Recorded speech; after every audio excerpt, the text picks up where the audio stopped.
I hate you, Boogie.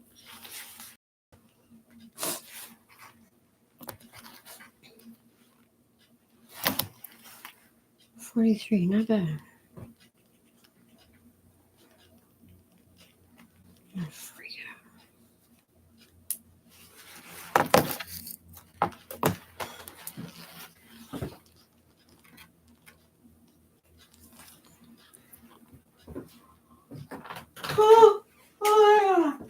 That ever crossed your mind?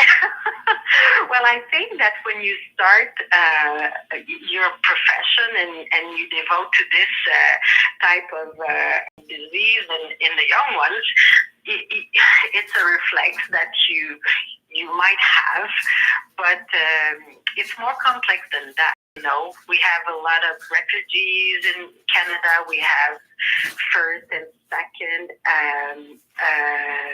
line immigrants that are coming to the clinic.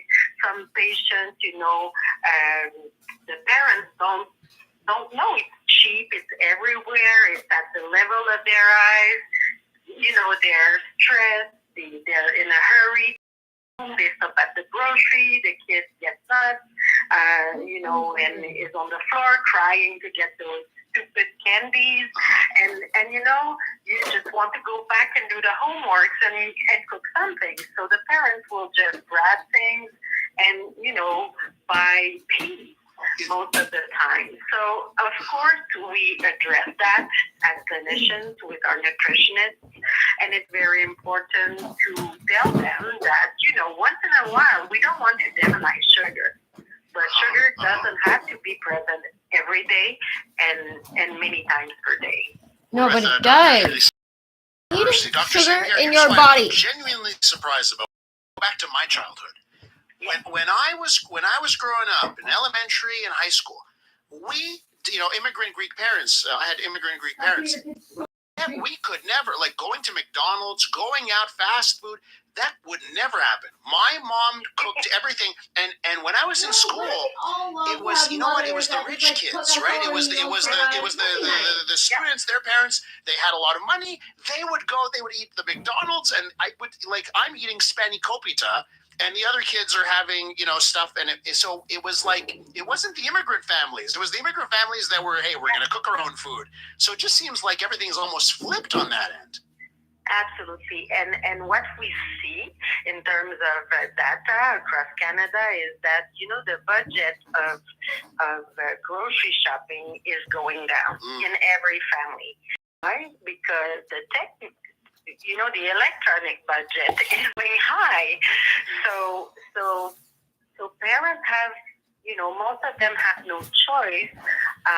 They may be not rich, but they want to buy a device to their kid, a tablet or a computer at home, so they will lower the grocery budget.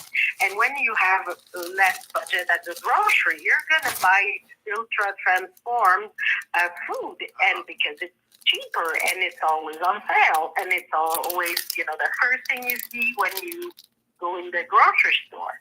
So, the marketing is so well made that those parents that are, very stressed to go back to their job or just to leave the kids at home, they will buy that crap and they are losing those super skills that they had and to cook things at home because they don't have time to do it anymore. So, and it's interesting how I think there's links here, right? Because you mentioned parents are buying the iPad, they're buying the tablet, right? And another big issue is a sedentary lifestyle among kids. And that to me, kids, go out, get outside and go play, not here's your iPad, sit on the couch. Is all of this related? It is. It's a new babysitter. It's sometimes it's so addictive that the kid will be, very calm and quiet on the couch instead of, just taking the whole family to the park. And so it's sad, but it's true. And we have reached a point that, just before Christmas, I was invited at the NIH in Washington, and we have decided that, injection will be permitted in absence of type 2 diabetes in kids suffering from obesity from the age of 6-8 years old. So where are we today? I think we should educate. So education, prevention is probably better than going through the injection at this. So I just to catch up our listeners here, because you're talking about being at the National Institute of Health, right? NIH, right? Yeah. And now they're looking at a solution for children, injection meaning like Ozempic, right? Is this, so is this where we're headed, where we don't actually deal with diet and exercise? It's give them a shot. This must, to me, it's infuriating. How do you feel about it? I'm sorry about this, but yes, and that's why I'm fed up, and I need to speak out about this, and I want the population to take a pause and think about what's going on right now. I mean, we must react. We did it with tobacco. Why are we not doing this with obesity? I know there's a lot of people think that obesity is not a disease. I'm sorry, but there's over 25 years of recognition at the WHO, the World Health Organization. We have data. We know that people, died more because of COVID when they were suffering from obesity, and it was the second factor after aging. There's a lot of inflammation. I see every day I see kids from 18 months, 2 years old, 3 years old with inflammation, fatty livers. Please, people, stop, think, and react about sugar. Dr. St. Pierre, keep preaching, okay? If you want to come back and preach some more, we'll be on top of it as well. Thank you so much. Thank you. Dr. Julie St. Pierre is an associate professor of pediatrics at the Faculty of Medicine of McGill University. When we return, we're going to be joined by Sterling Downey, City Councillor in Verdun, and we'll talk about the deer call planned for East End Montreal and the ruckus happening in his neck of the woods, Verdun. Citizens there unhappy. That's next. Good morning, it's 11:31. I'm Jason Mayoff for the CTV News Update. Here's what's making news right now. Well, there is now a police presence at McGill's Roddick Gates where a counter-protest planned to the counter-protest is happening. The group Montreal for Palestine is showing up after several Jewish groups said they'd be there to counter the pro-Palestinian encampment that was set up on Saturday. Hamas is considering the latest ceasefire proposal that the U.S. and other mediators hope will avert an Israeli attack on the Gaza town of Rafah. Chances for the deal are entangled with the question of whether Israel can accept an end to the war without reaching its stated goal of destroying Hamas. And Donald Trump is back in court for his criminal hush money trial. The judge is hearing more accusations of Trump's alleged gag order violations. He's already been found in contempt for violating the gag order and has been threatened with jail time if he keeps it up.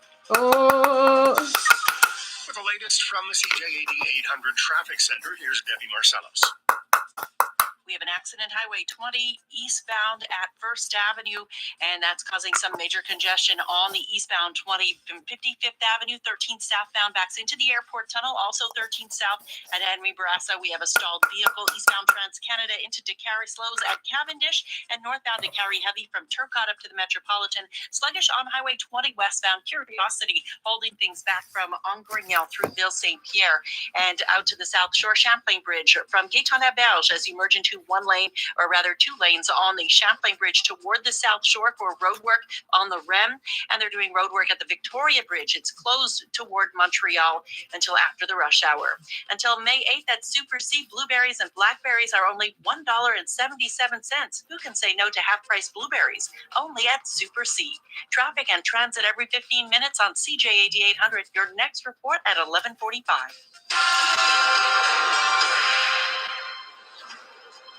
Your Dormevu Weather Center forecast, mainly cloudy with a chance of showers today, the high 14, partly cloudy tonight, the low 7, and clearing tomorrow morning, the high 19. It's 10 degrees downtown. Your next CTV News update is at noon. Getting you the facts, asking the tough questions. The Elias Macko Show, CJAD 800. All right, when we return on the Elias Macko Show for City Hall this week, we'll catch up with Sterling Downey. He's a city councillor in Verdun. There is a lot of anger in Verdun over a decision made in that part of town. We'll tackle that, plus what to do about the deer. Oh, the deer in Montreal East. That's next. Radio today is iHeartRadio. The latest breaking news, insider commentary, and #1 podcasts. All free, all in one spot. With iHeartRadio, the news comes with you in your pocket, your car, and at home on your smart speaker. With exclusive contests, information, opinion, and interviews. So much more of what you love. Easy and free. Download the iHeartRadio app today. Feeling exhausted, stressed, or anxious? If life seems a bit too overwhelming, there's an all-natural way to calm yourself and get back to feeling energized and positive again. New Nordic's ashwagandha gummies offer an easy and tasty way to get the ideal daily dose of ashwagandha root extract. In clinical studies, ashwagandha has helped significantly reduce both stress and anxiety, and New Nordic's ashwagandha gummies give you all the benefits in a delicious sugar-free vegan gummy. Available at Shoppers Drug Mart, Loblaws, Superstores, Jean Coutu, and London Drugs, or online at Amazon and newnordic.ca. Are you experiencing cracks in your walls or trouble opening and closing your doors and windows? Worried your house is sinking? Acton specializes in foundation stabilization and piling. For free evaluations and financing options, visit acton.ca. The concrete and foundation specialists. Call Acton for action. Hey Canada, Tim's Smile Cookie is back to make a difference in your community. Get yours from now until May 5th. 100% of proceeds will go to over 600 local charities and community groups. See you at Tim's, at participating restaurants in Canada for a limited time. Hello, I'm Richard LaPointe of CIBC Wood Gundy, and these are my two partners, Nicholas Consis and Giancarlo Cataldo. We've expanded to meet the growing needs of families like yours. Together, we are the LaPointe Investment Group. Now I have two grown boys, but gentlemen, you guys are building families. Nicholas, what are your concerns as you think about your family's future? It's about planning ahead. My wife and I discuss it all the time. It's important to me, after 15 years in the business, that other young families have some greater financial knowledge. Giancarlo, what about you? Well, when it comes to raising our daughter, my wife and I want to make sure that she has what she needs to make her hopes and dreams come true. I want to help our clients achieve the same. Your family's future is safe with us. That's Nicholas Consis and Giancarlo Cataldo, and I'm Richard LaPointe. We are the LaPointe Investment Group, and we can always be reached at 514-847-6324. CIBC Wood Gundy is a division of CIBC World Markets Inc., member of CIPF and IROC. For Mother's Day, Bentley has the perfect gift for the trendy mom, the organized mom, even for the mom who's always on the run. Bentley, handbags, fashion accessories, suitcases, and travel essentials. Shop in-store or at shopbentley.com. Picture this. You're asleep. Deep sleep. Perfectly still. Blissfully calm. But then your partner starts to toss and turn, and you don't even notice. At Dormevu, sleep experts like me are here to help you fall asleep and stay asleep no matter the disturbance with our wide assortment of motion control mattresses. Right now at the Do Not Disturb event, get a queen mattress for the hot price of $479 until Sunday, only at Dormevu. Turn up the heat. CTV Station 19 is back with the crew that's fired up and ready to go. I'm gonna be the best damn captain this station has ever seen. Get into a new episode of Station 19 tonight at 10 on CTV. Live, local, and letting you have your say. The Elias Macco Show. CJAD 800. All right, what to do about the deer? What to do about the deer? Montreal's going to hire professional shooters to deal with the East End deer overpopulation. Starting this fall, City of Montreal is going to begin decreasing the size of deer herds. On Tuesday, the city's saying that there are currently 165 deer in parks in East End Montreal. The capacity of deer is 25, so well above capacity, and that number is growing at an accelerated rate. With more on this, let's go to Sterling Downey. He's city councilor in Verdun, and he's on the line. Hi, Sterling. Welcome back. Hey, how's it going, Elias? I'm doing well. Listen, the listeners are putting it to me this way on the text line. I let the deer live, call the politicians, right? So, Sterling, it's either you or the deer. Who do you pick? Myself. Okay, good. I'm in favor of that too, Sterling. It saves us money. You're a bad person. It is a serious issue. All jokes aside, it's not a funny issue. But that was just to make a little bit light of the comment. But let me just tell you, Sterling, all decide what's funny or not. It's true. And I laugh because of the, I see what's posted online, the cutest photo of a deer possible. And then the story, we're going to kill them. And there's some humor to be had in that. But you're right. Dealing with the environment and what happens in our ecosystems in the urban scenario is serious. Now I give you the microphone. Go ahead. Yeah, listen, and I want to be very clear. We're talking about sentient living beings that have rights to life, and I don't want for any minute for anyone to think that that's taken lightly. I'm obviously a huge animal advocate. I was at the lead of the fight against the BSL and the certain dog ban that was brought into place many years ago. I've been a huge defender of our beavers and our beaver population along Verdun, along the waterfront. So this is an issue for me that is a very serious issue. Now, the things that's a big problem right now is the province has experts and the province decides what municipalities can do for the most part. And the MAPAC right now is only giving us pretty much one option. As an administration, we've looked with other experts, such as individuals as well as Anne-France Goldwater, who we've worked closely with in the past, to try to find alternative solutions, one being displacing some of the animals to an animal sanctuary or something. However, the government is pushing back and experts saying that we cannot displace the animals and capture them. It causes too much stress and can actually end up killing them in the long run. These are similar lines that I got in 2013, 2014, 2015 when trying to find solutions for the beaver population along the riverfront. And we were told the same thing. This hasn't changed, and I want to just be clear that this is an issue that we saw in Longueuil, so people are well aware of the situation with the deers in Longueuil. We're well aware now of the deers in Pointe-aux-Trembles, but I want to remind people that not so far away from my own borough, in the borough of La Salle in 2013, 2014, 2015, this was also a big issue because there was an overpopulation of deer on les îles de Les Hérons and les îles de la Chèvre, and crossbow hunters were brought in to cull the population. So where I'm going with that is wildlife management is a issue. And the more we take over cities and we take down forested areas and we build things, the more and more these animal populations are being forced out. They're being considered nuisances, which they're not because we're taking their space. But I think the government has a responsibility to work with municipalities, because it's not unique to Montreal or La Salle or Longueuil, to figure out proper sustainable ways to ensure the life of these animals and the bien-être, if you will, of these ecosystems. Projet Montréal, as a party, we're creating and trying to preserve as much wetlands and green space and environments as possible. And these are environments where these animals and these different species thrive. So we have to find ways to cohabitate. And luckily, the SPCA is working with us, and they're saying that the sterilization of the animals that will remain is a humane process. This is something, in my opinion, that should have been done a very, very, very long time ago in conjunction with the province before these populations got out of control. But this is where we're at, and it's a very, very sad situation. But here's the thing, Sterling. Yep. Nobody wants deer to die. Nobody. Yep. I don't know anyone who wishes anything ill towards these deer. Sometimes you just got to make difficult decisions. And I think some of the reasons why you're pointing out how you were on the forefront of the pit bull ban, or against the pit bull ban, and you're trying to give us your environmental credibility here, is I think you're worried about what happened in Longueuil and crazy faction that will lose their minds and actually, even threaten violence against politicians who are all just trying to do the right thing for everyone. Is that fair to say that you're worried about the reaction here? I think it's fair to say that we should always be worried about people's reactions, because the people we represent, we have to be listening to them, right? So people need to be listened to and they need to be heard. So I think that the reality of these individuals who are speaking up, I think these advocates, I think it's important. I think we support these advocates.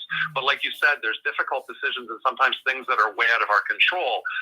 And none of us and nobody wants this to happen. And I mean, I would love to see us working on municipalities across Quebec, working closer with the government and the provincial government to figure out ways to prevent these things from ever happening, because it's going to become more and more common. So, I mean, I understand animal activists. I am an animal activist. I consider myself one anyways. And I don't think that people are wrong. Sometimes they have to be harsh in order to get things done, because, my concern is that the MAPAC, like I said, since 2013, since I've been elected, this is kind of like business as usual. This is how we've always done things. This is what we're going to continue to do. But maybe they need to start rethinking how we approach this issue. Okay, so we need their support. Sterling, you got a perfect segue here into our next topic. And listening to citizens, listening to the people. Have a listen here to one Verdun resident. You've probably heard this before, but it's a Verdun resident at town council about a decision on the Verdun swimming pool. Have a listen. I'm not going to go into the history of me in the pool. Bottom line is, you people have made up your minds. You don't give a rat's ass what's said here. And when I see you people spending $7 million on a beach that you can only use maybe 3 months of the year if it doesn't rain and all the sledge comes up, how much on a skateboard park and a rinky-diddle dog park. So there you have one angry Verdun resident saying... Very good friend of mine as well. Very good friend. Her father was my janitor at my elementary school. So very close to this person. What's your response on the allegation, or, hey, you know what, you're making the wrong decision, spending on X, Y, and Z when you've got a pool that can be used 12 months a year, and that would be a resource for the community. What say you to her? Well, so there's a lot of different factors. The pool can't be used 12 months a year. One, for now, right? It's an outdoor pool. It's not a closed-in pool. But I've spoken with this person very closely. They're a very good friend of mine, like I said. Listen, what I have to say is this. In 1985, don't forget, I've lived in Verdun 50 years of my life, so I went to this pool. I know the history of this pool. I mean, I grew up at this pool. In 1985, around or approximately around 1985, the roof was closed, the roof terrace that all of us grew up going on for chips and Cokes and everything, right? That was closed because of major structural issues, and the roof couldn't sustain the capacity of people up there anymore. So in 1985, we knew there were major structural issues with this building, and nothing was done. Now, when I was elected, the pool was closed basically, and I think it was 2017, the former mayor closed the pool because we were going to do some renovation work, and then we discovered all of these other vis cachés, as we say in French, problems with the building. Now, there's been a lot of stuff that should have been done at the time. We focused on renovating the auditorium. The mayor focused on his beach at the time in Verdun. Lots of other projects were prioritized, but this building stayed closed and needing major repair.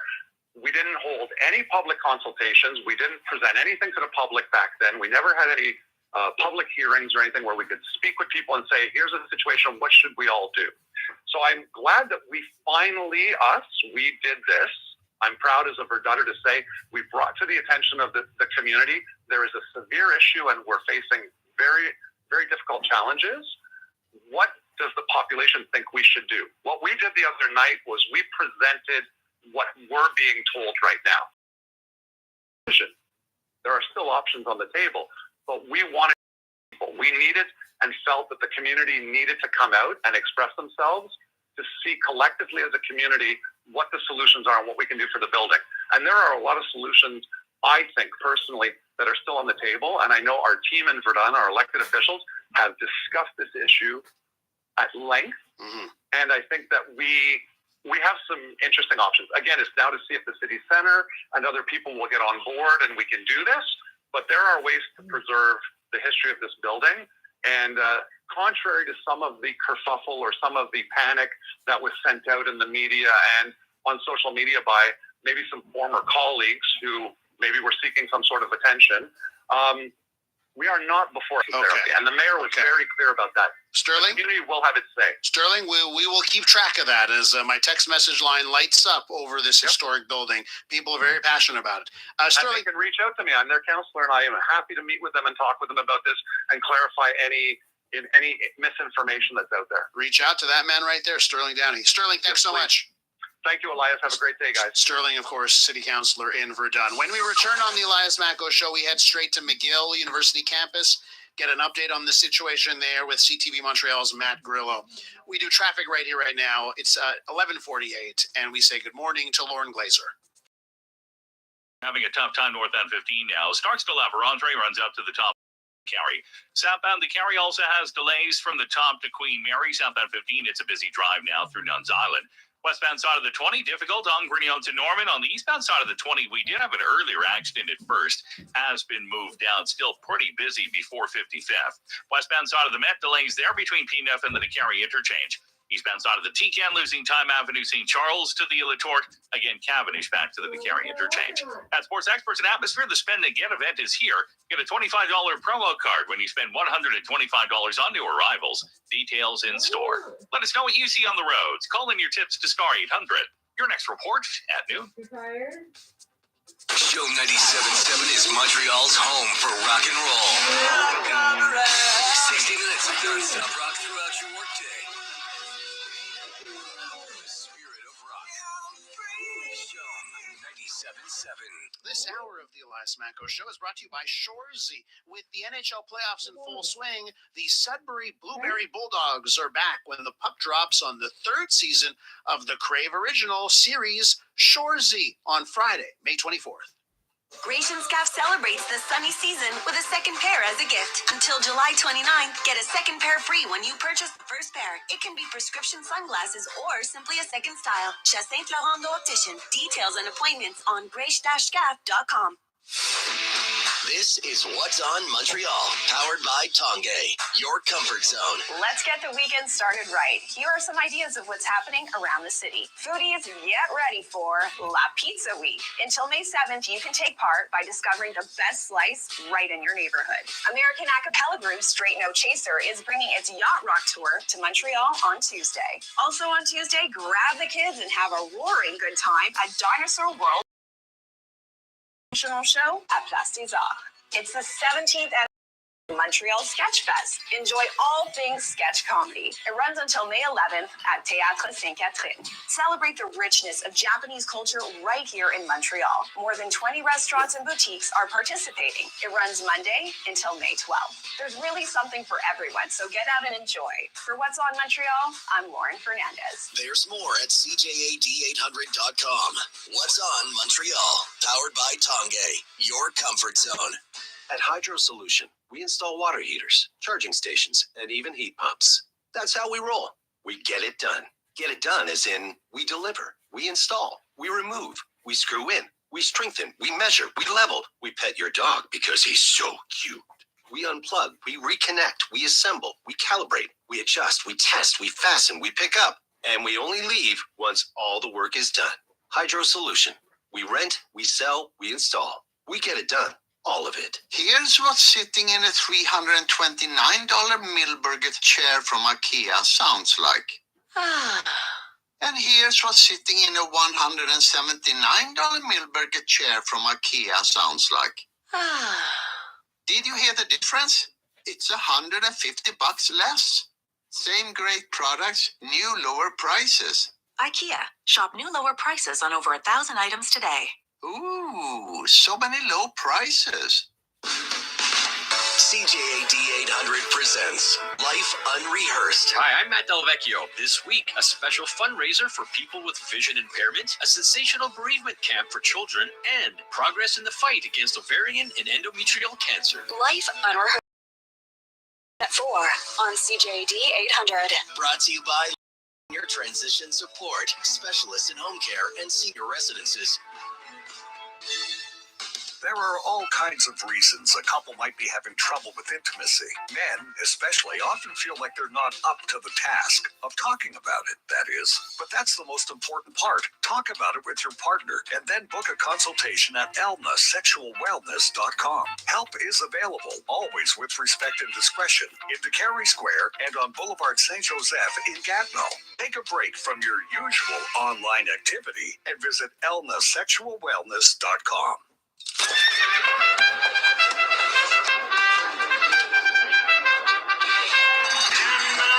Sports fans, who will win the most mythic and prestigious horse race in the world, the Kentucky Derby? It's a rendezvous this Saturday, May 4th in Greater Montreal's 6 betting parlors. In Laval, Boucherville, Place du Puy, Square de Carry, Pointe-aux-Trembles, and Dorval, come see the most exciting 2 minutes in sports. This Saturday, May 4th, it's the Kentucky Derby. If it's making news, he's talking about it. Elias Makos, CJAD 800. Let's go live now to downtown Montreal, where we find CTV Montreal's Matt Grill. Welcome back to the show. Thanks, Elias. What is the situation right now? Well, it seems as though there are supporters of the encampment here who are standing outside of the encampment, just cheering pro, Palestinian chants. They've come out in pretty large numbers now in the last hour or so. On the flip side of things, along Sherbrooke Street on the opposite side of the Roddick Gates, which are completely closed off at this point, police are blocking off the Roddick Gates. There's the pro-Israel group that is setting up shop. Earlier this morning, they had a big jumbotron set up on Sherbrooke, as though the pro-Israel group was playing some video with regards to the war. I didn't catch all of it, but they had this big jumbotron set up over there on Sherbrooke Street, and it seemed as though the interviews on that jumbotron were talking about the war going on, the Israel-Hamas war. So that's pretty much the situation now. It is picking up, though, and it is developing, and it is getting much busier here and a lot louder as well. Absolutely, and I just from 2 hours ago to now, the noise behind you quite different. Matt, what are we hearing behind you right now? Who is speaking on the megaphone or a speaker system behind you? What is that? It looks as though it's part of the pro-Palestinian protest that's going on. Of course, we knew about the pro-Israeli protests going on at 12:30. This seems to be a counter protest to that.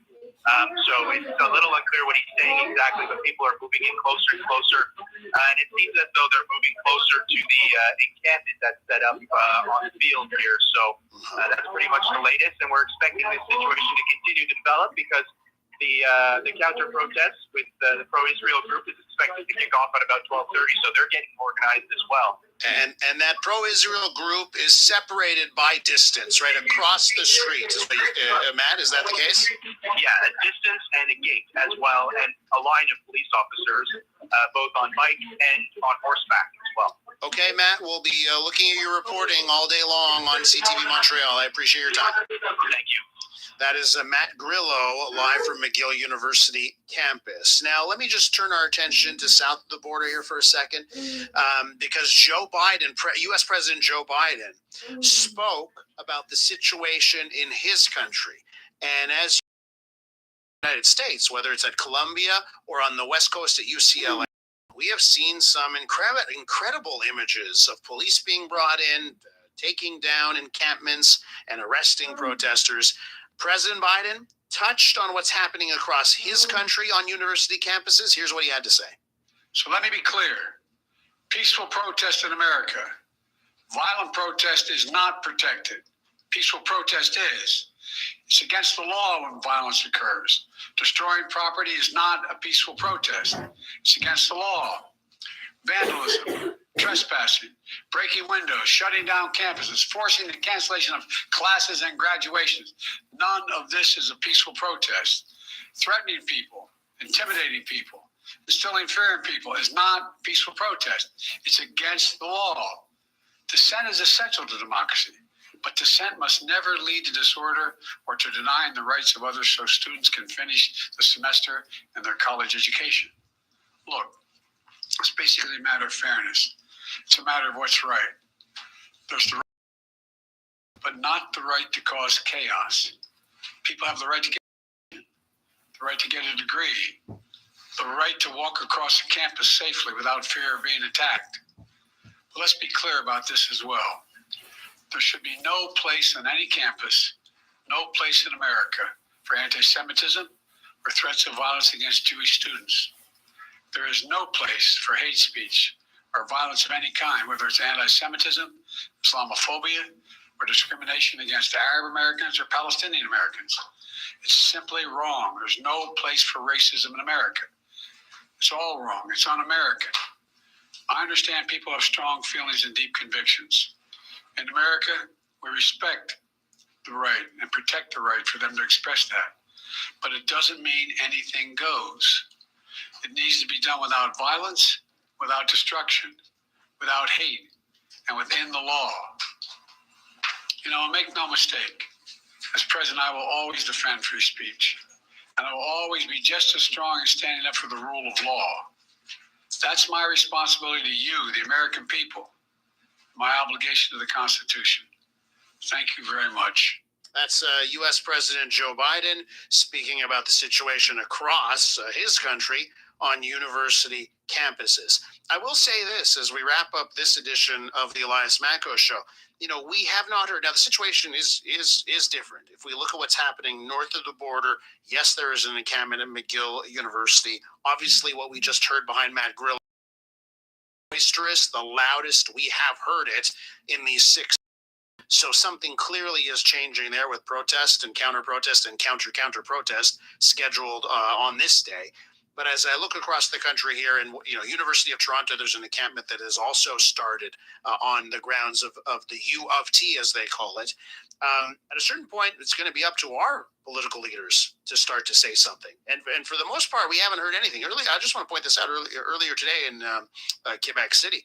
François Legault spending much of his time still talking about Bill 21. And whatever side you're on Bill 21, it is still in the news. We've got unions going after it.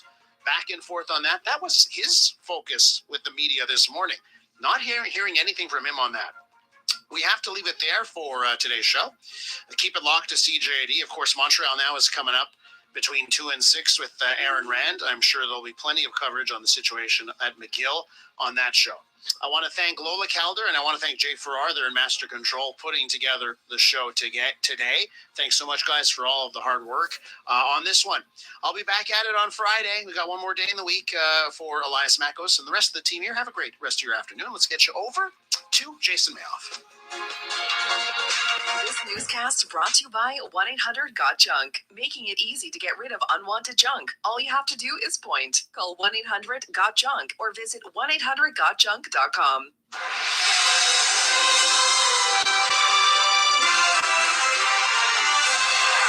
Good afternoon, it's 12 o'clock. I'm Jason Mayoff of the C. A chance of showers today. It's 10 degrees downtown. Weather details. Here's what's making news right now. Police trying to keep the peace with protesters and counter-protesters at McGill. The premier says police need to take down the encampment, and businesses and mayors pushing for the Cavendish extension. With the latest from the CJAD 800 Traffic Center, here's Lauren Glazer. Good afternoon, Jason. For the westbound side of the 20, we are losing some time now between Ongrenio and Norman. Also, delays on the eastbound side of the 20, 32nd back to First Avenue for southbound 13. It does have delays Sampson to the Viso Bridge again between Godlias and on Route 20. Off and on volume on the westbound side of the Met now between St. Michel and the DeCarry interchange. Northbound DeCarry is slowing its length. Southbound DeCarry delays there from the top to Sherbrooke. We do have an accident taking up the right lane. At Sports Experts and Atmosphere, the Spend and Get event is here. Get a $25 promo card when you spend $125 on new arrivals. Details in store. Traffic and transit every 15 minutes on CJAD 800. Your next report at 12:15.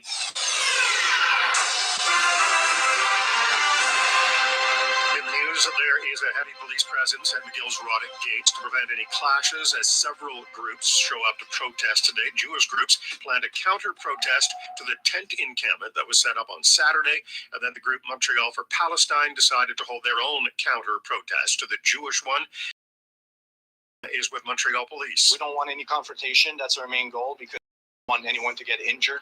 So that's why we're here, and we're in constant communication with the counter protests that's been getting organized and the people from the encampment. So we want to make sure that by talking to them, reassure them that why we're here, and we want to advise them to see if there's anything that's going upwards, if I could say, that we're there to intervene. Premier François Legault says police need to take the encampment down. McGill is clear that they don't want these encampments, and I think that I rely on the officers to make sure to stop that.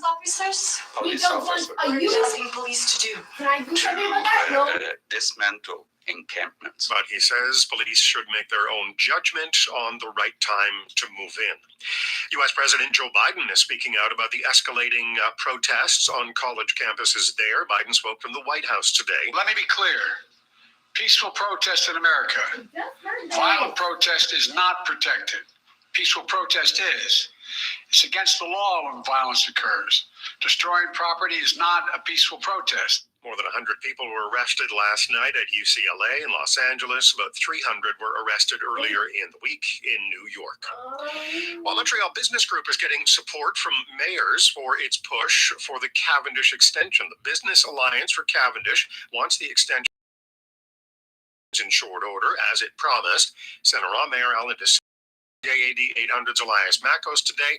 His party will be presenting a motion to City Council. The fact that Ensemble Montréal has to bring a motion to Council asking the Plante administration to keep its word, to do the studies they undertook 2 years ago today, to deposit it before the BAP, to provide the money in the CapEx budget, and to maintain the deadlines that they themselves submitted to the environmental hearings, shows you how bad it's gone. It says businesses, motorists, public transit users, cyclists, and pedestrians would all benefit if the Saint Laurent and Côte St. Luc ends of Cavendish were connected.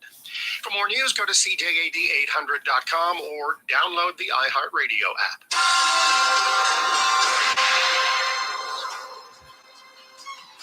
Your Dormez-vous Weather Center forecast, mainly cloudy with a chance of showers today, the high 14.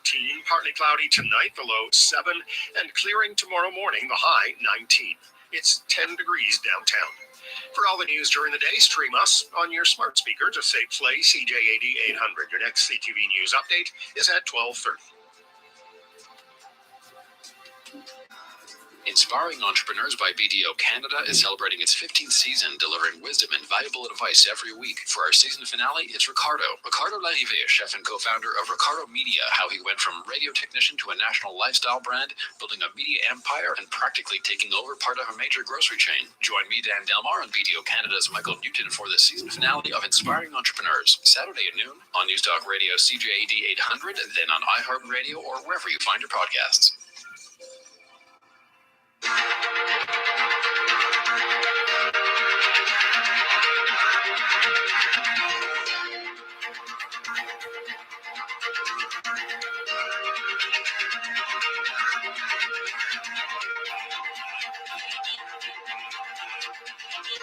This is the Vashi Capello Show on the It's Thursday, May 2nd. Welcome to the show. I'm Robin Gale sitting I in. was Coming gonna up on say. the program, the protests on campuses across Canada. Protesters now set up camp on the university on the campus of the University of Toronto, following that of the University of British Columbia, Western, and of course McGill, which has been the point of a court case. These protesters are calling for the universities to cut ties with Israel over the ongoing conflict in Gaza, but will it work? Also, the Speaker of the House, Greg Fergus, is taking a lot of heat for kicking Pierre Poilievre out of the House of Commons. There are now calls for Fergus's resignation, but will he quit? But first, a blow to carbon capture in this country. Capital Power Corporation, a major power generator in Alberta, for one of Canada's largest carbon capture projects. This is a massive blow to Canada's plans to reduce emissions in industries that are heavy users of fossil fuels. The cost of the project was $2.4 billion, and the company says it just wasn't financially viable, even though it said it was supposed to capture 3 million tons of emissions from its natural gas units. So how does this set the precedent for other companies to pull out of carbon capture projects. Joining us now is Michael Bernstein. He's the Executive Director of Clean Prosperity. Hi, Michael. Thanks for joining us. Hi, good to be with you.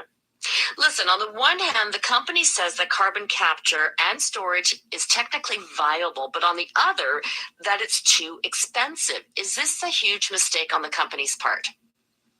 Well, I think the key here is that in order for companies like Capital Power to move ahead with carbon capture, the economics have to work. There is no customer for the captured carbon. It's different from the electricity they produce. So if they're going to invest that $2.4 billion, there has to be a financial reason to do so.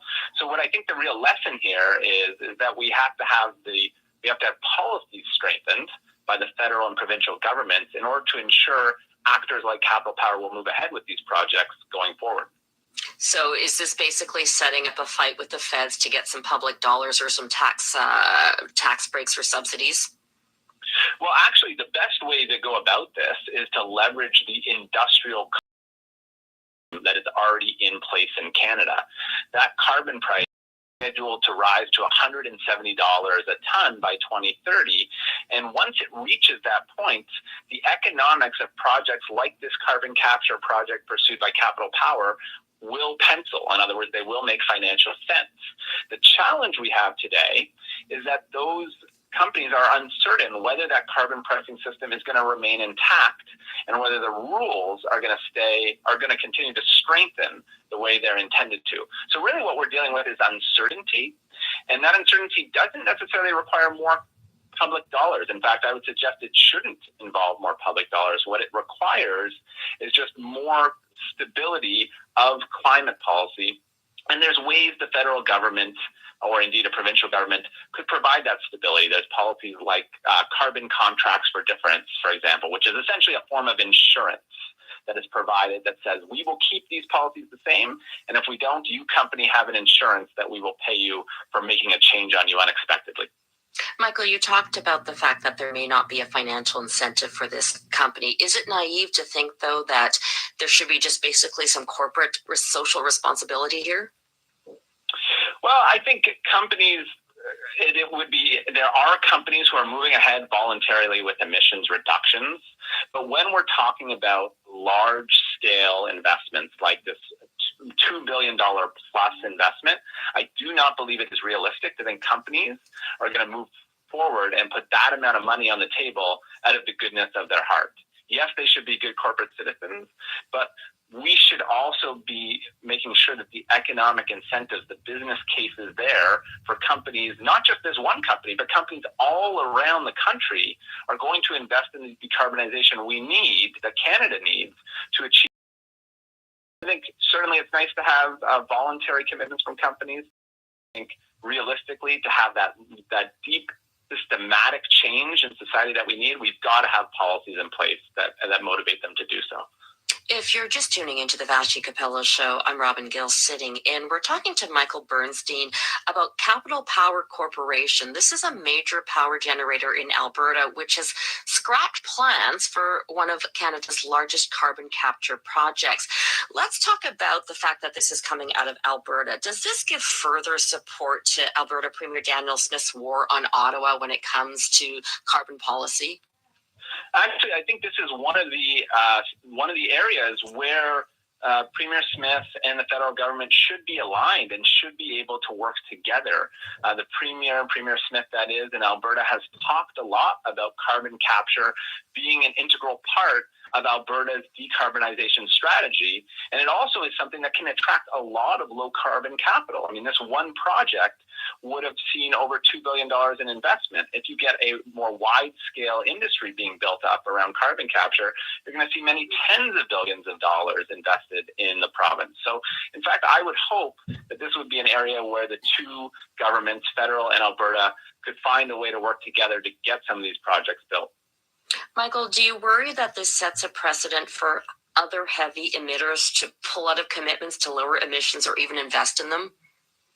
Yeah, I certainly worry that that this is a sign that we are going to see slower progress than we need to achieve to reach our climate commitments. But I think the key lesson here is to policymakers, that policymakers say, why isn't the business case there? For example, the industrial carbon pricing system that is supposed to incentivize these projects, why isn't it doing so yet? And there needs to be policy changes. There needs to be more stability and more certainty provided through those contracts for difference that I talked about and other similar policies. But this does hurt Canada's ability to hit its climate change goals, including net zero greenhouse gas emissions by 2050. Absolutely. I mean, look, we need to, there are more than 200 million tons of carbon pollution that are coming out of industrial facilities today, whether that be electricity generating facilities, natural gas facilities like the one we're talking about with Capital Power, or whether that be cement kilns, steel mills, chemical refineries. I mean, there is a lot of pollution to clean up. And we are going to need hundreds of billions of dollars to achieve our decarbonization goals. So losing one of the first and leading projects that was going to see 3 million tons of carbon pollution cleaned up is a setback. It doesn't mean that all hope is lost. There are ways that policy can be fixed to maybe get this project back on track and certainly incentivize other projects and other emitters to move forward. But it is going to take more policy, and this is going to be a long journey to achieving our goals over the next 2.5 decades. But you're hinting that this deal is not completely dead, that there is potential to resurrect it. Yeah, I mean, carbon capture does work. It is working today and capturing over 40 million tons of carbon around the world, mostly in other kinds of facilities, not natural gas power generating facilities. And this, in fact, would have been a world-leading project. But it's not because it can't work. It's simply that the economics have to be there for companies to put billions of dollars on the line to decarbonize. And so if we get the economics right, this one and many other projects will move forward.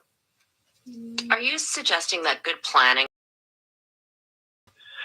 What I'm suggesting is that the policy that the federal government and to a lesser extent the provincial governments have set up don't yet provide the incentives that the companies need. So, I think that it's not so much planning as it is saying, look, the plan in theory, like the plan to raise carbon pricing, can work, but that the companies aren't going to put in place large-scale investments on the plan may come into action. They need to look over. plan. The words are actually going to be followed through with policy. Did you want to go?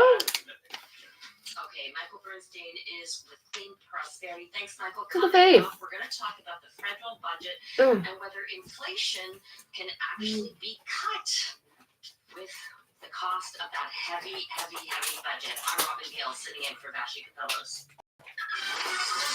Now, an update from the CJAD 800 Traffic Center. We're seeing a pretty slow drive southbound to Cary now from the top, running into the NDG tunnel. We did have a pothole repair crew through the area, but they have moved on. Northbound to Cary top, its length also delays westbound 20 on Gurneo out to Norman. Slow drive on the westbound. Ray Lawson for Longley. We had an earlier stall there. More volume on the westbound Met between Peanut and Cary. Southbound 13 delays Sampson to the Viso Bridge again between Hickmore and Ottery 20. As sports experts and Atmosphere, the spending at event is here. Get a $25 promo card when you spend $125 on new arrivals. Details in store. Your tips to Star 800. Your next report at 12:30. Now, the Markets Update.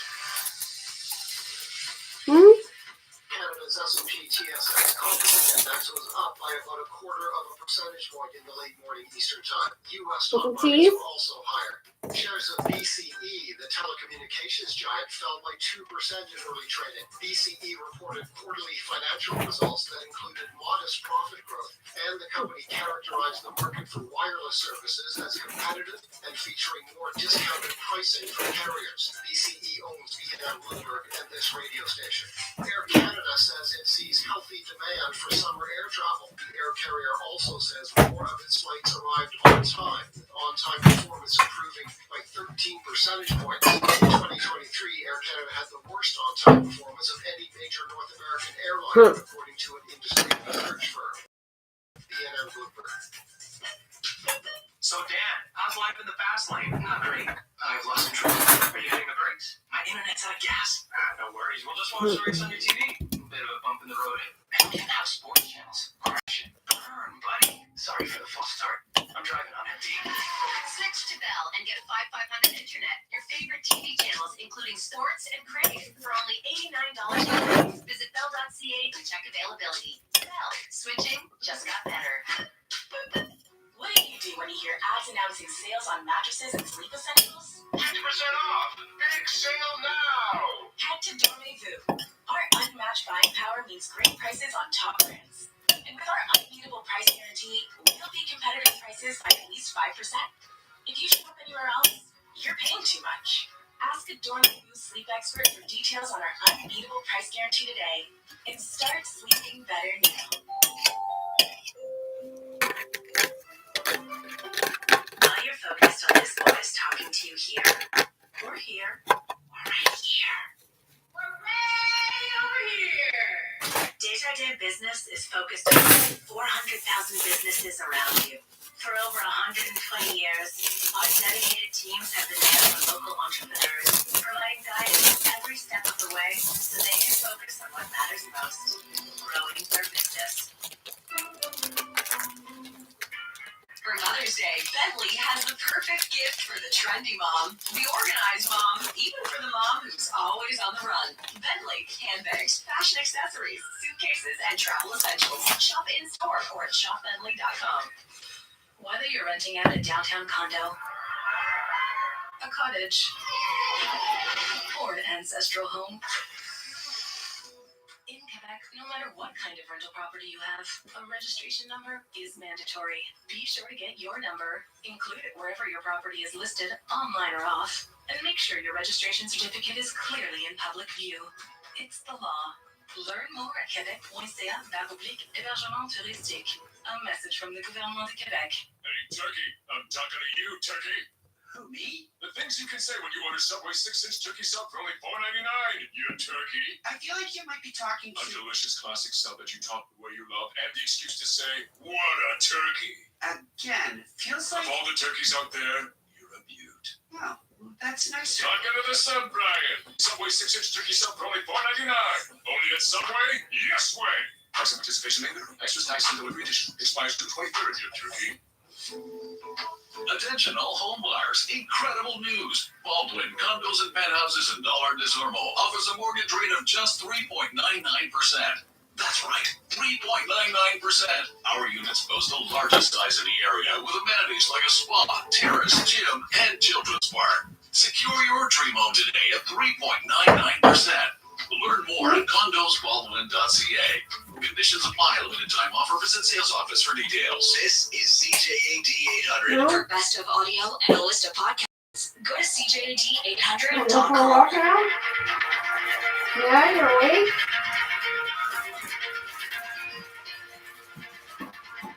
Welcome back to the Vashi Capello Show. Go for a walk now? On the iHeartRadio Network. You don't seem too stoked about it, you know. Like, Program. I'm Robin Gill sitting in for Vashi. Well, today the Bank of Canada governor is speaking before the House of Commons Finance Committee, and he insists that the federal budget will not have an impact on inflation. Take a listen. Well, there's new revenues coming from two sources in the budget. So the net effect of the deficit is pretty small.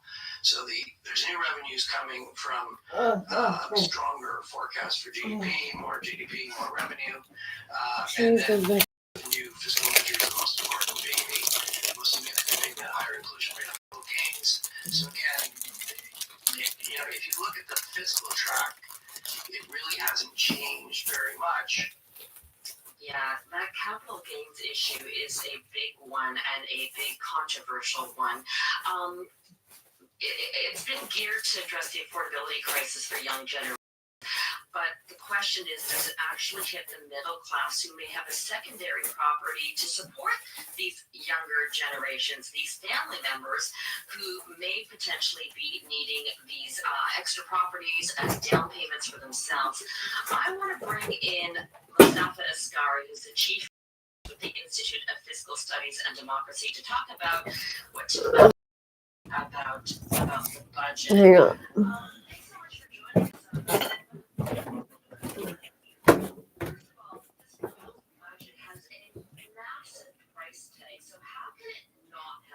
Okay.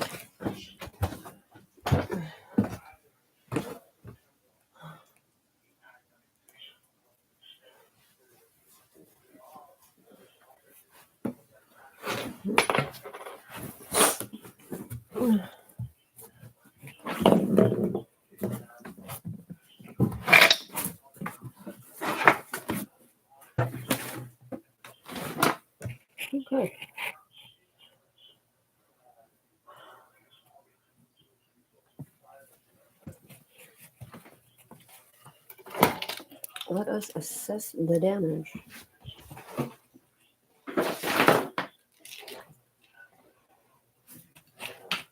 Put that in.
Okay.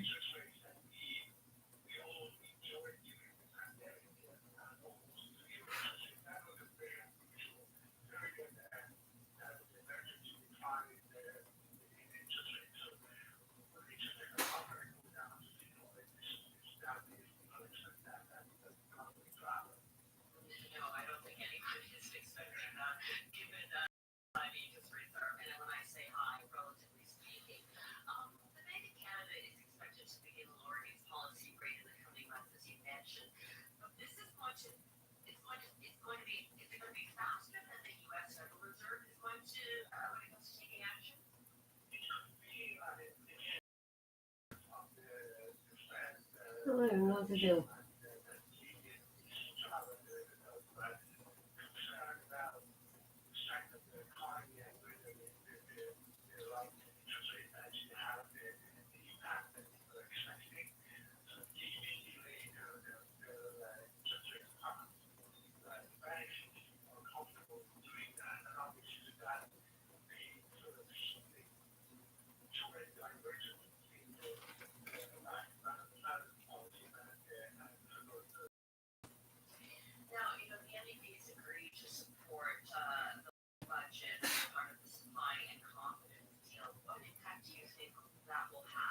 Yeah.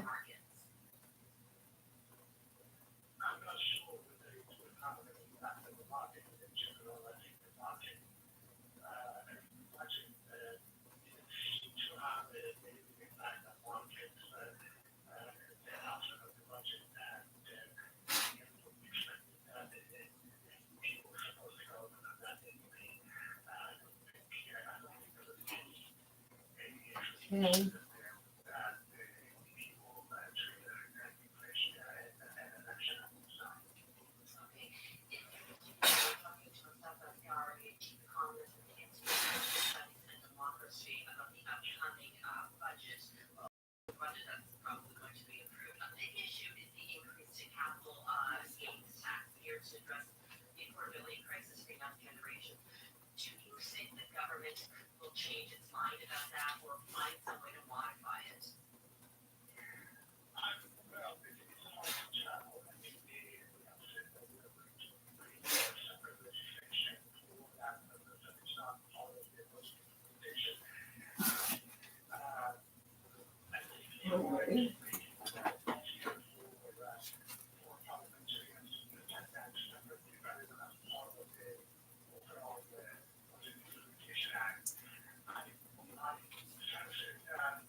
I guess we're getting on out of here.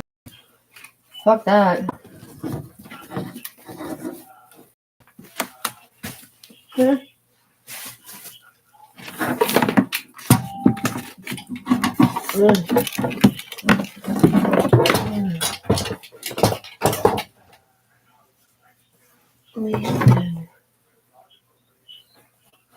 Okay.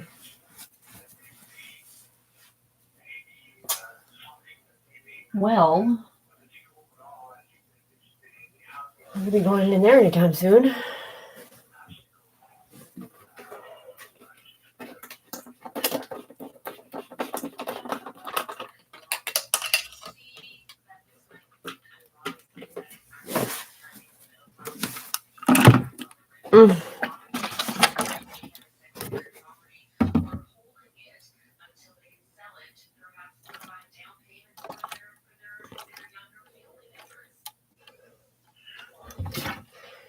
Yeah, but like, wouldn't that be nice if we could all have family members that just give us down payments on our homes? You guys fucking suck. Like, and you wonder why your children are broken and useless?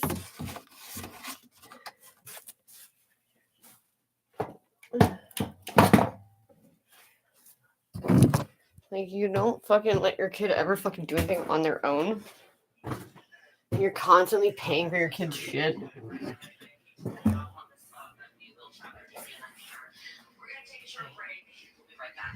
Okay.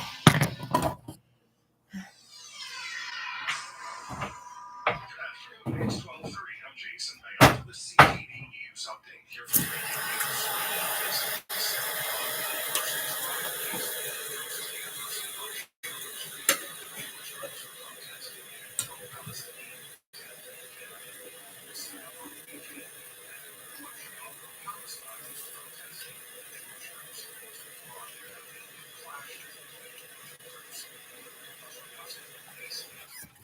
dismantle the encampment. He says it's illegal because the university has made it clear it wants protesters to leave. The GO says it's up to police to decide when to move in. And Donald Trump could face more sanctions for 3 of 4 recent comments about people involved in his hush money trial. Trump had been fined 9 times for violating a court order barring him from speaking publicly about jurors or key witnesses in his hush money case. From the CJ 8800 Traffic Center, here's Lauren Glazer. We do a lot of off-and-on volume on the westbound side of the bend between Anjou and McCarry. We're also dealing with the stall that's in the St. Michel exit. Eastbound side of the TCAN has delays Avenue St. Charles to the Latour again, off and on between counties and now we know more volume between Logeley and the Anjouators. Going Sherbrooke to the top, delays southbound McCarry from the top. Also pretty slow on the westbound side of the 20. The volume starting off in Bernie Alfred and Norman. With Deluxe, you can do more with buy one, get one free on now until May 6th. Find your local Bean store, deluxe.ca. Traffic and transit every 15 minutes on CJ 8800. Your next report at 12:45.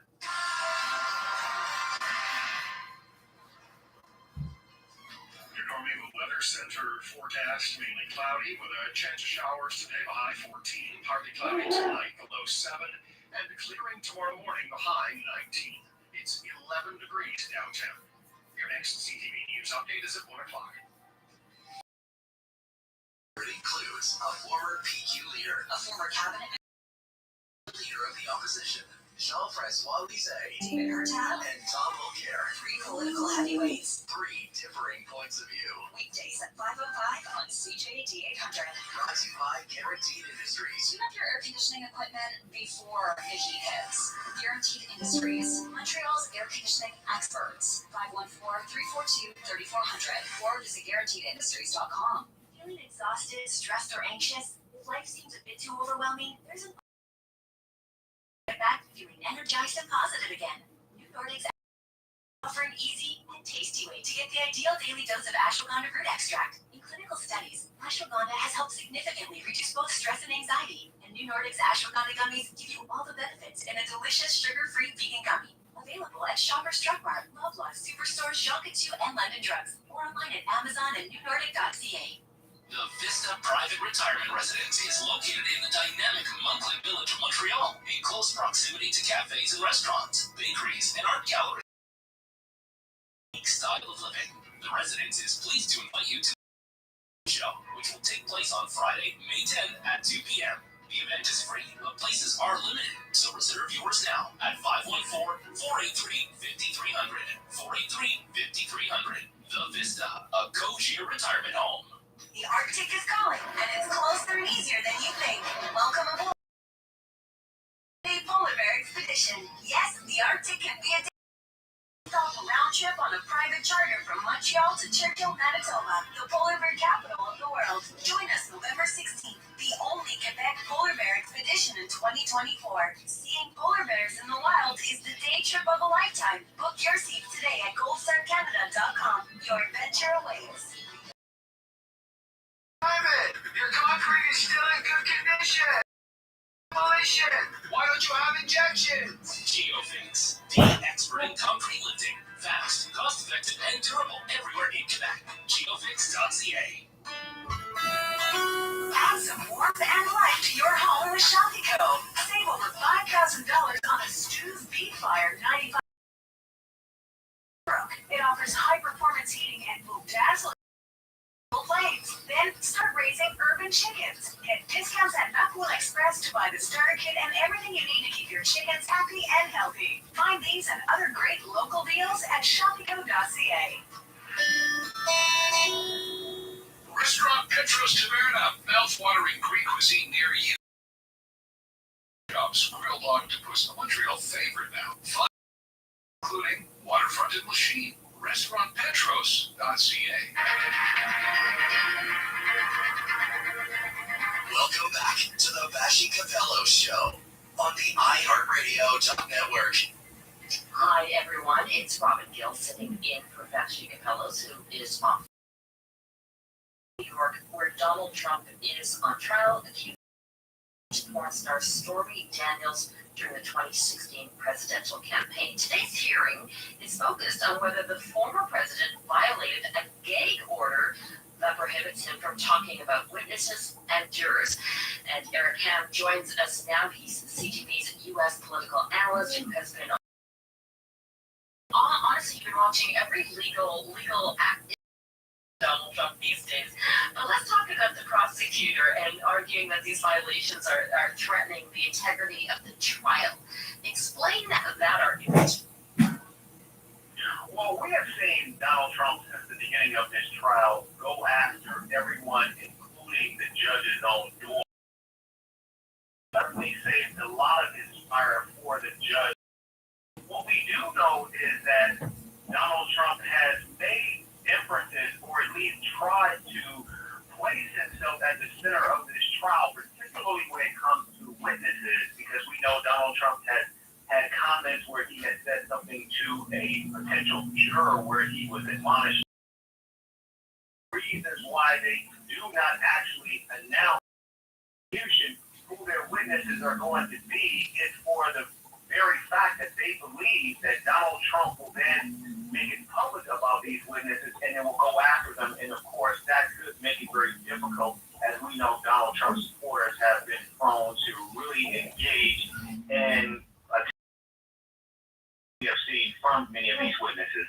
And so continue to do that And now we know that the prosecution believes that Donald Trump violated the gag order an additional 14 times. Now, what's interesting about that is the judge has already said that when he fined Donald Trump $9,000, $1,000 per violation, nine violations, he would actually incarcerate Donald Trump. And so I think what we're seeing now is a game of chicken between Donald Trump and this judge in terms of how far Donald Trump thinks he can go to continue to, I think, upset this entire process by not only going after the judge himself and, of course, some of the witnesses who we know include Daniels and Michael Cohen. You know, at the end of the day, Donald Trump just can't help himself. He's like, come on, Judge, bring it on. You know, what's another $1,000? What's another $2,000? What's another $4,000? That's how it comes across. Oh, that's exactly what it is. And Donald Trump recognizes just how serious these charges are. It's important to note that many voters, particularly independent voters, have made it clear, based on poll after poll, of any crime. Doesn't matter if it's a hush money trial or if it's the federal cases involving classified documents or the January 6th insurrection. If Donald Trump is convicted on any charges, they have made clear they will not vote for him. And so what we're seeing here is the prosecution continues to lay a very sturdy and strong foundation for Donald Trump's involvement in falsifying business records. And if Donald Trump is convicted, this could be the end of the race for Donald Trump, because this will a guilty conviction, even though it may not involve jail time, it will be a scarlet letter that we know Joe Biden and his campaign will hang around Donald Trump's neck from now through November. But can we get a conviction in time? Because the strategy with Trump's defense team has been to delay. Well, this trial is expected to last anywhere from 6 to 8 weeks, and we're already in week 3. So Judge Marchand has actually been running a very tight ship and making sure that this trial stays on track and it moves forward. And I think what we're seeing here is, I think we could actually have a verdict in this case before summer actually arrives. And it'll be interesting to see how Donald Trump will shape his strategy if, in fact, he is convicted in this case. I'm Robin Gill, sitting in for Vashti Capellos. We're talking to Eric Ham, CTV's U.S. political analyst, about Donald Trump's hush money trial. Let's talk about the defense's argument in this case, and we're talking about whether the former president violated a gag order. The defense is arguing that because he's campaigning, he should be allowed to say whatever he wants. That's true, but when you bring into the trial itself, the witnesses, the evidence, and things that could potentially taint the process, because while the jury is not sequestered, they can still hear information from Donald Trump. And I think the judge is deeply concerned about that. Now, what we're seeing play out today, and I think what we're continuing to see play out in this trial, is very interesting, because the defense is attempting to try to, I think, place everything on the credibility of Michael Cohen. And Michael Cohen, we know, was Donald Trump's former lawyer and former fixer, who was directly involved in setting up the hush money payments for Stormy Daniels. And we know Michael Cohen is in prison for this crime. We also know that he is a noted liar. He's convicted of lying. And the defense is trying to make it all about Michael Cohen. And every time the prosecution brings a witness on the stand, the defense is always trying to Michael Cohen. In fact, we're seeing that right now with his former lawyer, where the defense has focused on the fact that he thought Michael Cohen was aggressive. He thought Michael Cohen's state of mind was questionable. Again, and what we see here is the prosecution is trying to make the case where it diminishes Michael Cohen, and the defense is trying to actually build up Michael Cohen, so almost as if Michael Cohen was this rogue figure who was doing things on his own without the awareness of his client, Donald Trump. And that's what Trump is doing when he speaks publicly about Michael Cohen and therefore violating the gag order. Absolutely. And so much is going to on how much the defense can attempt to try to tie Michael Cohen to this crime, irrespective of Donald Trump. But what we have seen from the prosecution witnesses so far is they have been doing, I think, a very making the case for a conspiracy.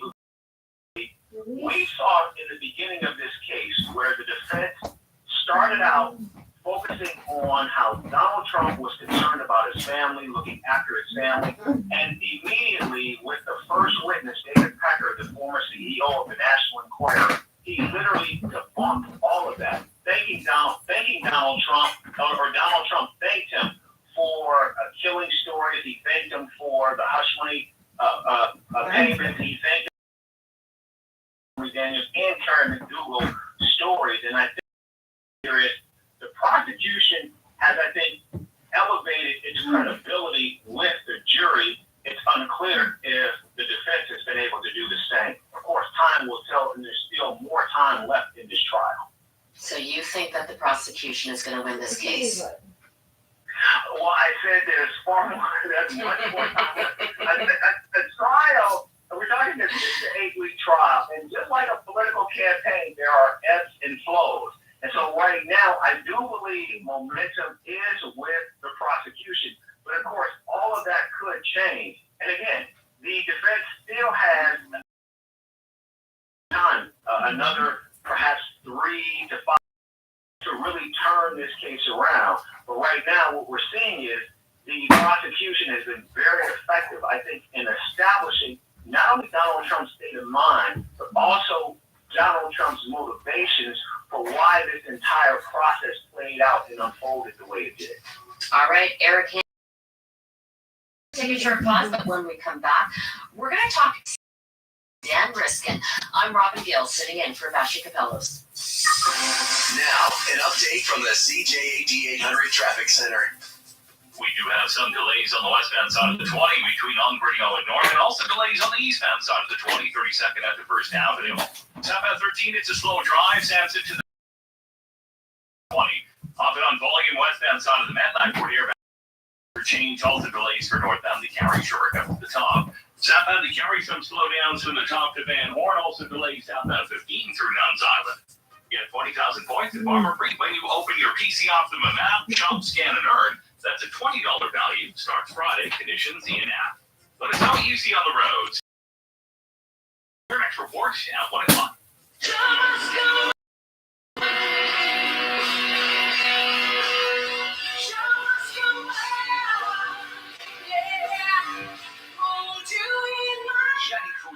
Winner of Canada's Got Talent 2022, live in concert in Montreal.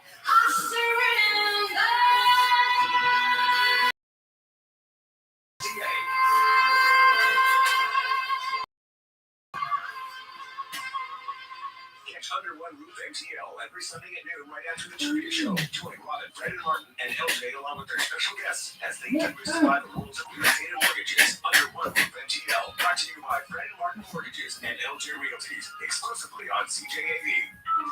Does your pavement look run down? Or is your driveway looking like Montreal roads? Call Premier Sealers, Montreal's leader in paving, stone, and asphalt repair and maintenance. And tend to your patio, driveway, or even your garage before the weeds start growing through. Premier Sealers, they do it all. Anywhere on and off the island of Greater Montreal. Other services at premiersealers.com. See you later. Hold up. Elevate your summer.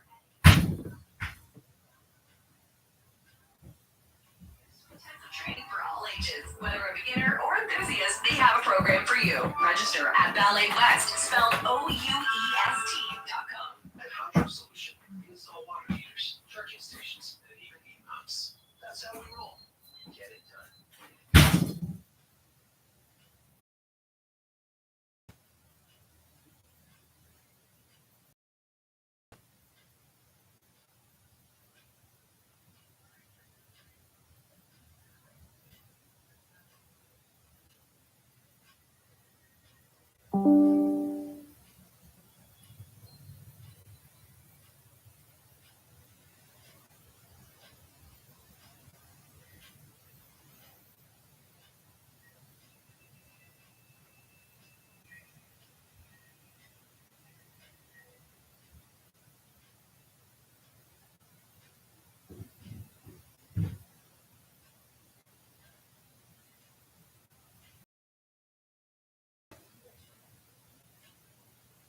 Hey.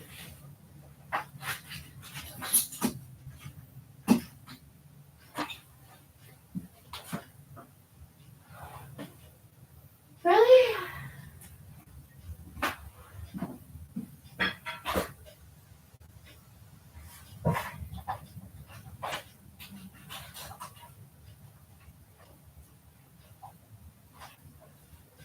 No, did I do?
I think it's fucking struck. What do you want? Yeah?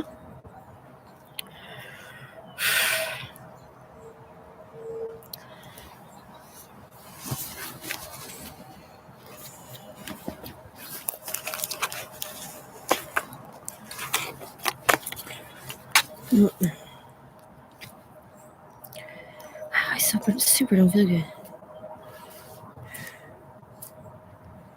I felt fine this morning.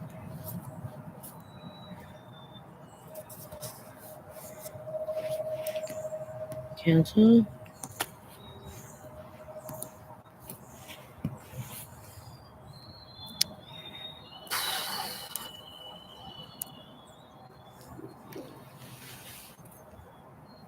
Listen, the drug crisis here in BC is so prevalent. It's so palpable. Listen, on my walk to work today, I saw it. And I'm not talking about just the downtown east side. We're not talking about just the downtown core.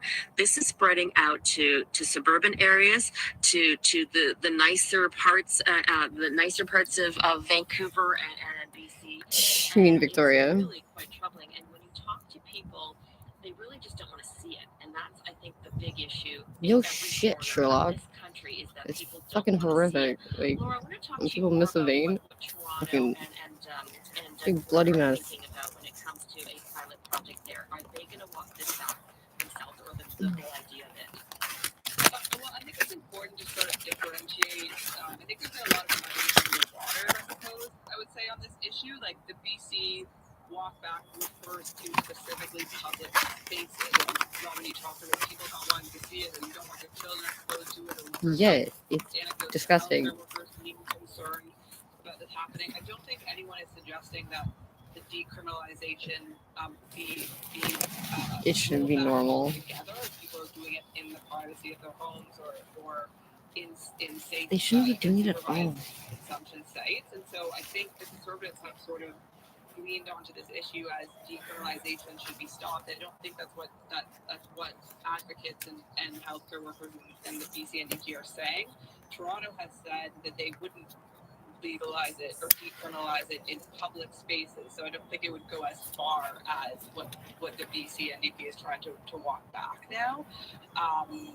I think I don't think know. that's a great clarification, though. It's about the public spaces, because the reality is that even the cops don't want to make these arrests because it clogs up the judicial system, and that's not what they want to do here. It's traumatic. And it's Fucking debate. crazy I mean, that. there's always been this debate, right? Fucking About Rhea how best to help people went and to treat them with the fucking serious addictions. We know that there's street drugs, juvie for fucking selling pot. It was a 16-year-old. let's at least give She's a individuals a 16-year-old, controlled and area it's where they can pot. consume drugs, and they'll be at least supervised, and that's sort of the debate, right? And the conservative side of things is that that's not acceptable, or that we shouldn't have that. No, it saves the ambulance drivers from fucking trying to break down the door. And not as what they get more of a public health issue. That's the debate. I'm not sure Toronto will scale that back if theirs doesn't involve public spaces, but you can see the lines being drawn, like on the political lines being drawn on this issue even further, and the Conservatives really trying to capitalize on the fact that BC is sort of acknowledging that it's not too long. 5 minutes to take this down. To Jamaica on his fucking summer vacation. See how they would actually take their time to respond to this. I thought they would much more quickly go at it, Yeah. especially given what their ruling is. Well, look at Cabinet.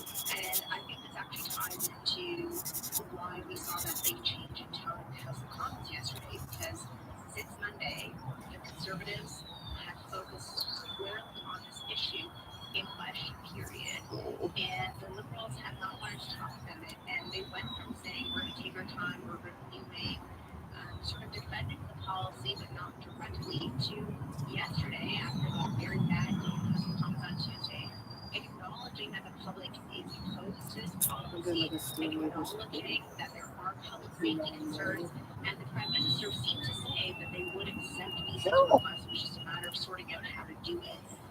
That's stronger language that the minister responsible has used, but, depending, the Prime Minister does the direction of the government, not that minister. So this is something that I think the Liberals are becoming more sensitive to and more aware of.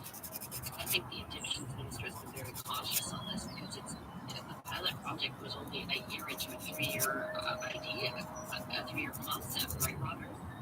Yeah. So I agree with Rika. I'm actually really surprised that the federal government didn't just say. I mean, it's easy for them to say, yeah, we're doing what we did what BC wanted before, and we're doing what BC wants now, and just let it rest. I don't know why they decided to let it fester, unless they have some research that shows them that there's support for this that we don't see elsewhere. There's here in Toronto, there's 24 of the 25 seats are held by Liberal MPs, and the other one was won by a Liberal that was kicked out during the election. So it's a huge issue in this city too, and Rick's right. They're pulling in BC's bad. They're pulling in Ontario's not a whole lot better. It starts to slide here and there. They are gonzo.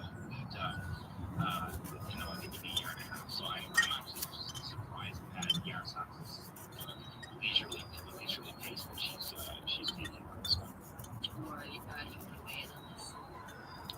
Yeah, I think the Liberals were clearly caught off guard by BC's request, and I do think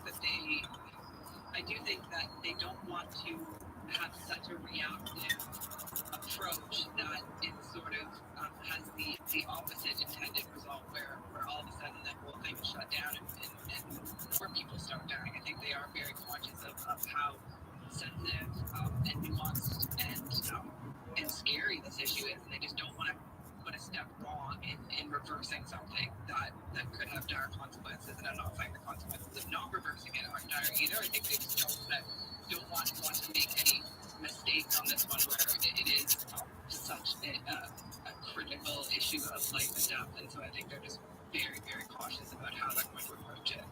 I think that they're going to also look to what other jurisdictions did. Take Portugal, take Portland. They're also all re-examining decriminalization and this opioid crisis is obviously thank you so much to the panel for joining us. Robert Bentley, Queen's Park Bureau Chief for the Toronto Star, Marika Walsh, Senior Political Reporter with the Globe and Mail,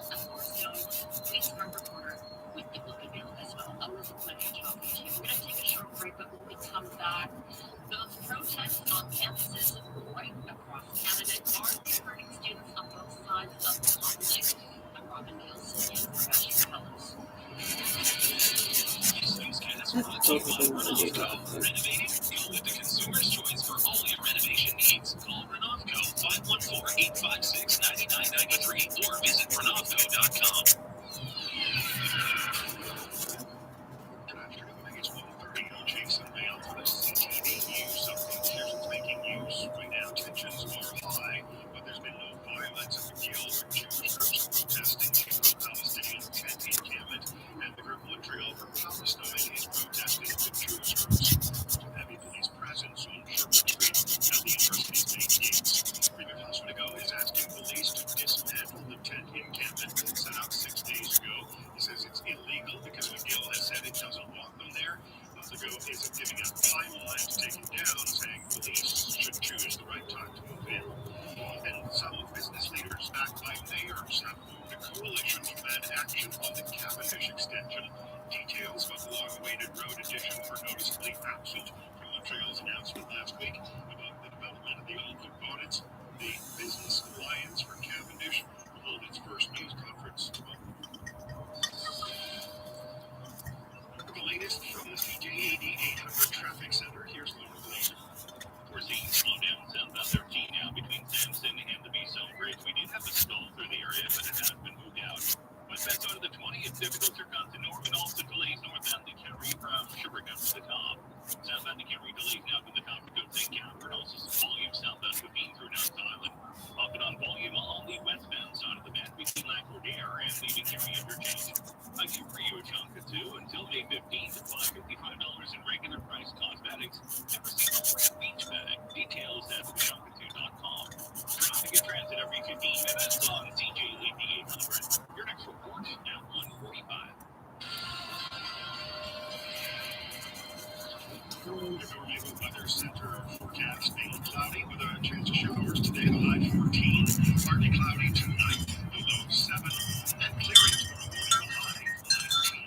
It's 10 degrees downtown. Your next CTV News update is at 2 o'clock.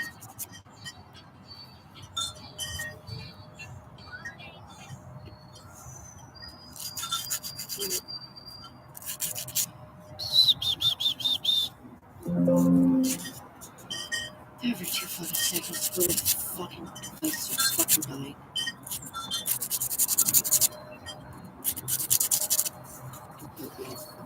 Piece of shit.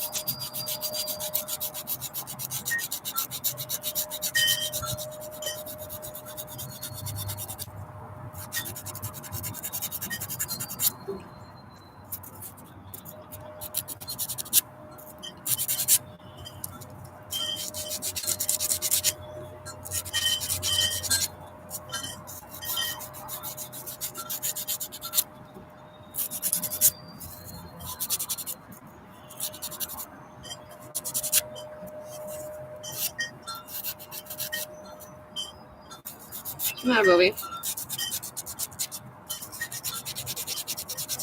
Come here. I come sit.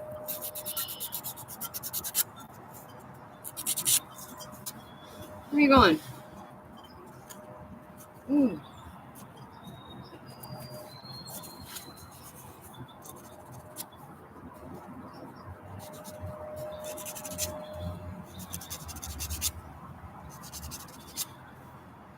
What are you doing? Mister?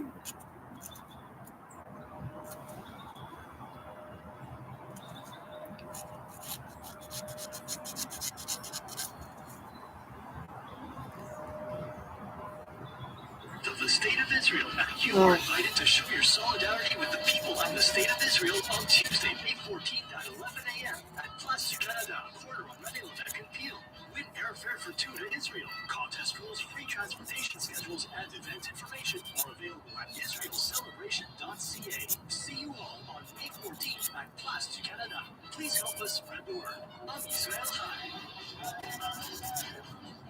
Here's what's sitting in a $329 Hey, Milburger chair from IKEA sounds. You shit. Jesus fuck.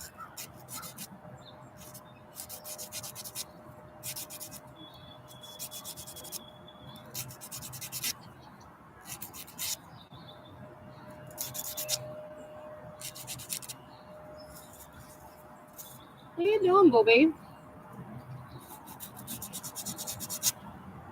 What you doing? You want to sit with me?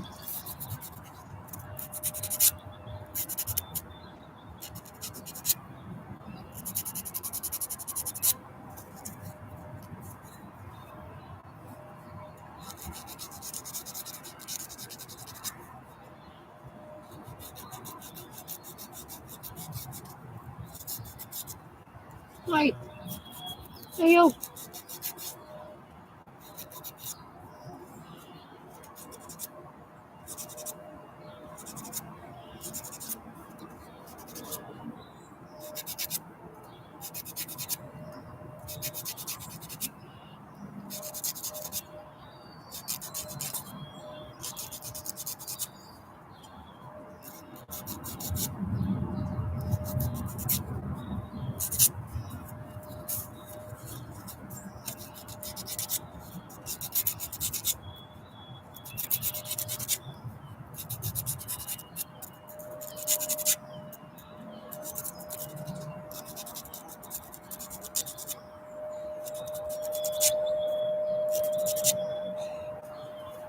What the fuck is this?